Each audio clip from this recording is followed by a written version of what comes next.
Hey guys, it's Random here. It's time for another cosplay video. If you saw last year, I made a how I made my Kamika Kill cosplay and it was really popular for some reason.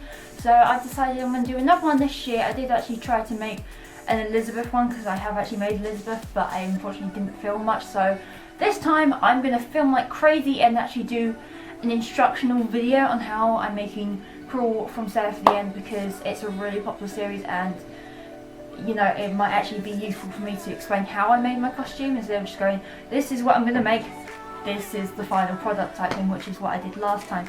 So yeah, I've actually cut out a few bits already just so it saves time. But first of all, we're going to start off with the bottom half of the costume, and then I'll work on the top bit probably in the second part video, because that way I can just spend time explaining how I made it. So yeah, we might as well just get this started. First of all, we're starting off with the bottom half of the costume because it's a little bit more easier than the top half, I think, is what's going to happen. So first of all, we want to start off with the tail pieces. So basically what you want to do is cut out two shapes from each type of material in this sort of shape. Basically you want one left and then one on the right, because she has two either side. And then basically what you want to do is, when you get around to sewing, which I'm about to do, you want to have the shiny side on the inside, because what I'm going to do is sew it so it's all nasty and then turn it inside out so then it looks really neat. And I've actually put a few lines on this black piece which you probably can't see, but that's so I actually sew it straight so it doesn't matter if the cutting's a bit messy. So that's what I'm going to do now.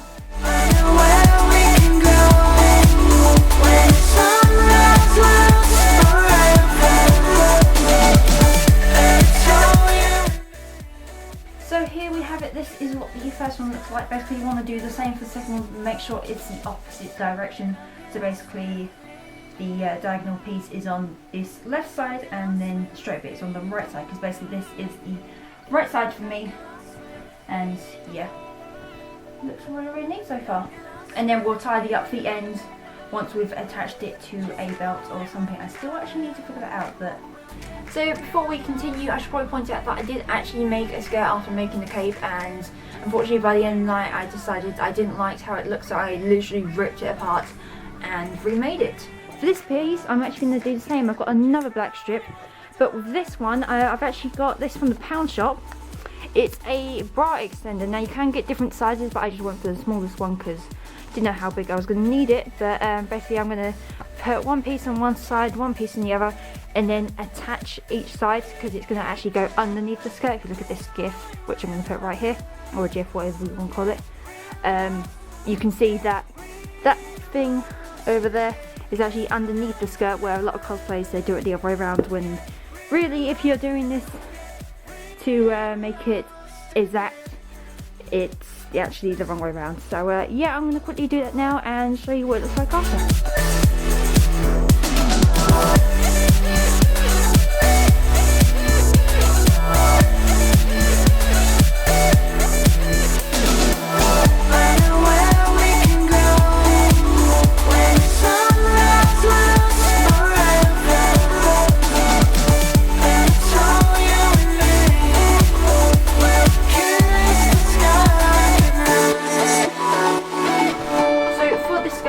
I actually asked on Facebook how exactly do I make this kind of skirt, because it didn't look how I wanted, because a lot of people just do like a normal pleated skirt, and people suggested that it's like a ruffle skirt, and there's plenty of tutorials on how to make that. But basically what I did with the sewing machine is you put the tension up quite high, depending on how big you want the ruffles.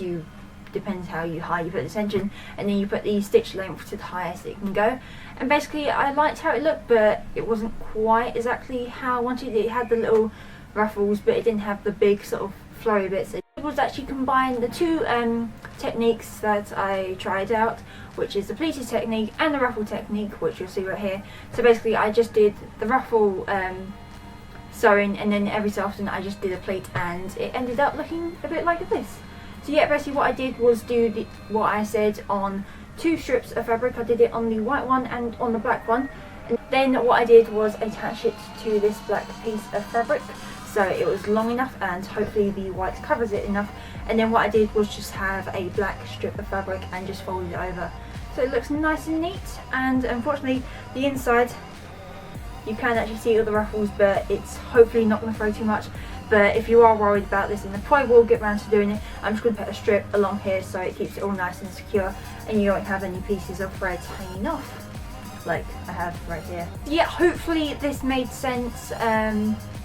Unfortunately, I had no guidance on how exactly to make this costume because there are no tutorials on really how to make it. The people just doing it by themselves and not really sharing what they've done.